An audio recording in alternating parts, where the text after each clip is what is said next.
M15 video. Describe the origins of tennis, what games were its precursors. It was a game of palm of rubber. The ball was struck with the palm of the hand, a handball game, and then a real or royal tennis, and that used rackets to hit the ball over a net.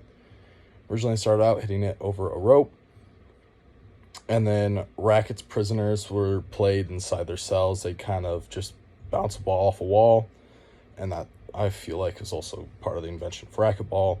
Squash invented at Harrow School.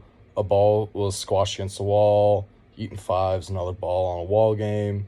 Sphere strike, precursor to lawn tennis. Lawn tennis, rectangular court. Use rackets to hit a rubber bouncy ball over a net. All kind of led to its origins. How did tennis change with the advent of the Open Era?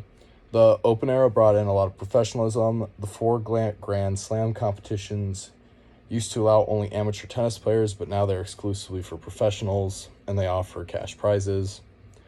With the improvement of technology, these larger competitions also reached out to a much larger audience. This platform allowed for the battle of the sexes, where female players showed what they can do and hold their ground and even win against male opponents.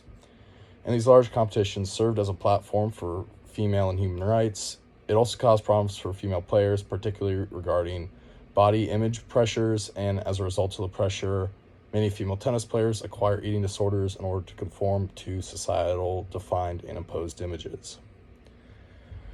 Describe the rivalry between Bobby Riggs and Billie Jean King. How do they view each other, and why does Riggs prefer to play against Margaret Court at first? He thinks that men are much better than women. He immediately assumes that she did not shave her legs, and Bobby Riggs just expected King to automatically play with him. He wants to play Margaret Court first because she is scheduled to be the number one, not King, and Court is a different kind of woman who is old-fashioned, who will do as she's, and I quote, damn well told, and King is, and I quote, alpha male. Discuss the battle of the sexes. Why did this match prove so much women are equal on men's tennis courts, and what does it represent in a step towards women's movement? King ran Riggs all over the court in order to run him down. Jean completely dominated, and the commenter hoped that Kramer was watching and would realize that women are not some kind of joke. Riggs said that he also underestimated her. The entire audience was thrilled, and she proved that women can be incredible athletes and deserve respect and equality. Equality for women, equal rights. Billie Jean fought for the equal pay in the U.S. tournament and won it. Should tennis competitions be divided by gender? Can you envision establishing different classes of players based on their characteristics? Height, weight, all that stuff. What would change? And are there sports that don't divide gender?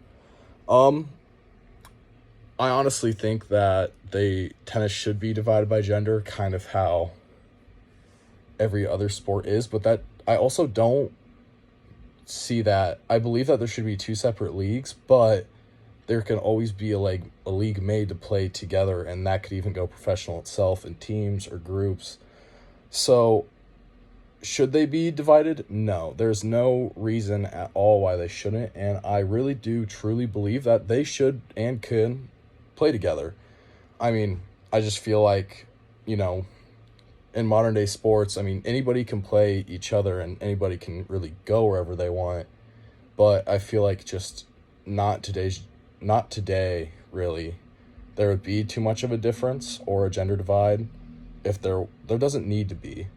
But apart from that, I mean, women should be able to play men and men should be able to play women if they show please. I don't see any real reason why that could ever be bad or how that couldn't go professional or go do well in its own way. But I also believe that would almost, in a sense, have to be its own league, as it's just kind of like, it's like when you're playing and coming from a swimmer that swam against both guys and girls.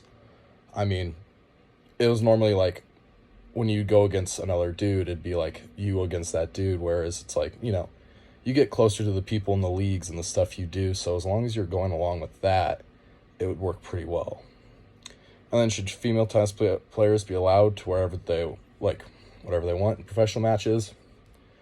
To a certain dress code that whatever you wear doesn't enhance physical performance? Absolutely. They should be able to wear whatever they want. I mean, most sports have a dress code, but I mean, heck, you should be able to wear whatever you want as long as you're going along with your sponsors and your dress code, yes.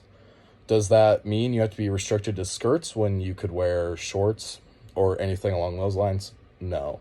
When it comes to you're actually wearing something, at least they're wearing something.